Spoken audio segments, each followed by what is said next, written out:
A holistic view of the digital divide. The digital divide refers to the gap between people with effective access to digital and information technology and those with very limited or no access at all. It includes the imbalance in physical access to technology as well as the imbalance in resources and skills needed to effectively participate as a digital citizen. This video covers 3 parts of the digital divide: in education, in Africa, in Athens, Ohio.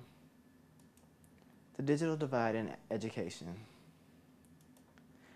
Larry Irving, Assistant Secretary for Communications and Information for National Telecommunication and Information Administration, NTIA, has called the divide a racial ravine. The divide does appear to affect Black and Hispanic households most.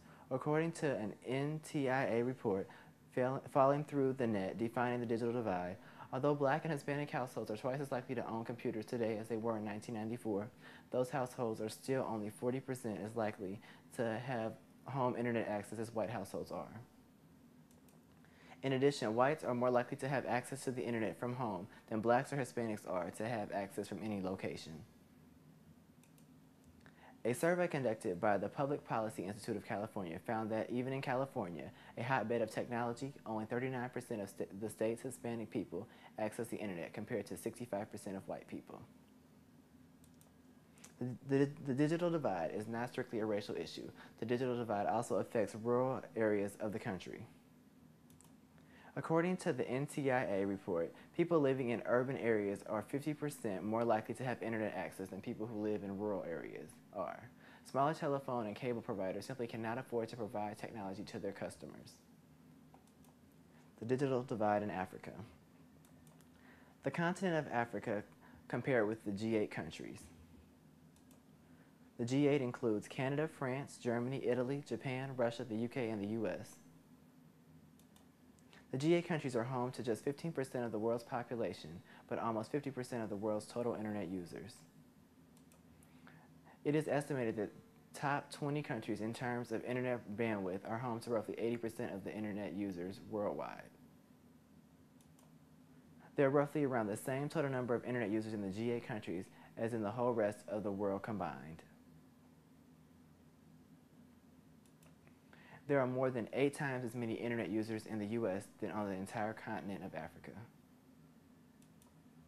In 2004, less than 3 out of every 100 Africans used the internet, compared with an average of 1 out of every 2 inhabitants of the G8 countries: Canada, France, Germany, Italy, Japan, Russia, the UK, and US.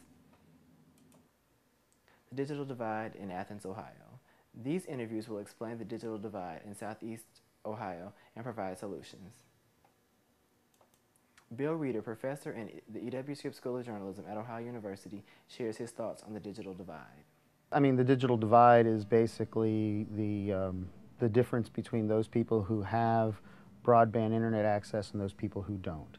And it's a complicated issue because some people have access to broadband but simply can't afford it, and other people live in regions where broadband is not available, or if it is, it's just not reliable. And so, you know, it's a very complicated issue, and it's not just within country. It's also an international problem because there are certain areas of the world in which there's no internet access at all except through satellite, which is extremely expensive for people who live in regions that are that isolated.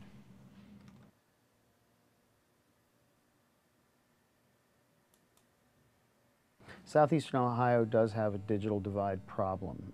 We don't see it so much in Athens because Athens, being an academic community, a college town, is pretty well wired.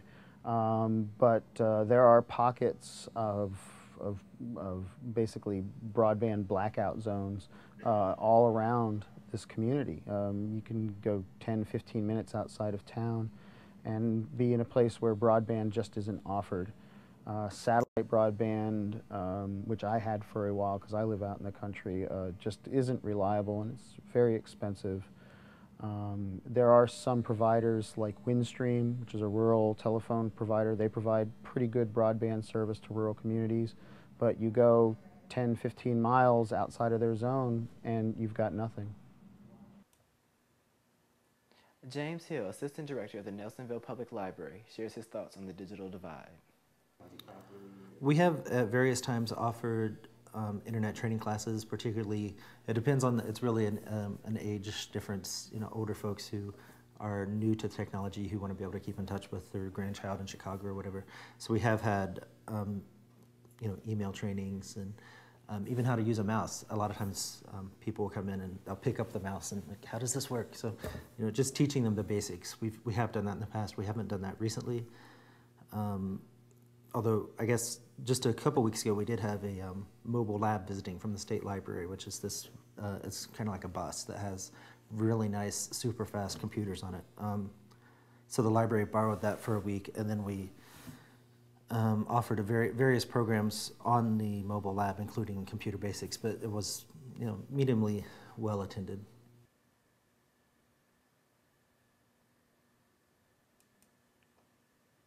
About 10 years ago, the Gates Foundation, Bill and Melinda Gates Foundation, gave several public libraries across the country, and specifically in Ohio, money to buy, it was a grant process, we had to write a grant, but monies to buy public computers for the libraries. So in this building, for example, I think we ended up with about 15 really fast Gates grant computers, and that included all of the Microsoft software, everything that the Gates Foundation has access to, they gave access to the libraries.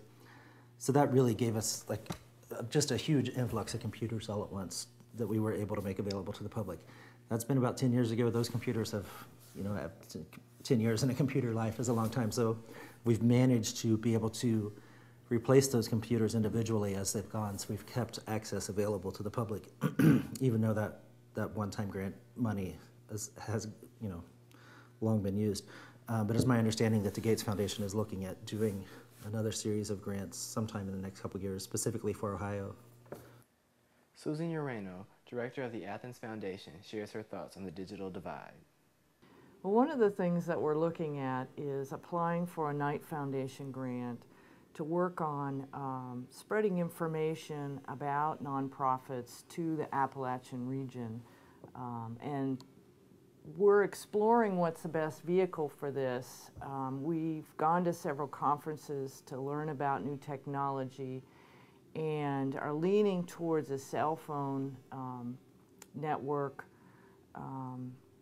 because what we learned from the Knight Foundation is that in a lot of communities like ours where broadband isn't readily accessible, cell phones are. So people are much more likely to have access to a cell phone than they are to a computer or DSL line to get high-speed internet.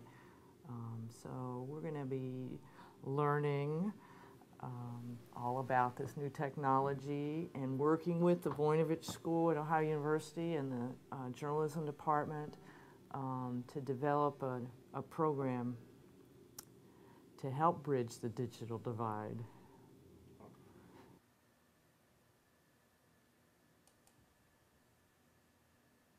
Okay, one use of new cheap free media that we're going to be doing this summer is I work with student interns a lot. So I have 2 student interns in communication this summer, and I will assign one of them to do some just some down and dirty video for us using one of those new flip phones that has video capacity.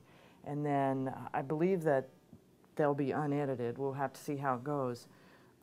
She can upload them onto YouTube, and then we can put links on our website to the YouTube site so that the viewers to our website can see what our money does in the community. So it'll be videos of little projects or summer camps or whatever we're funding this summer where there's activity going on. So we'll see how it works. I don't know.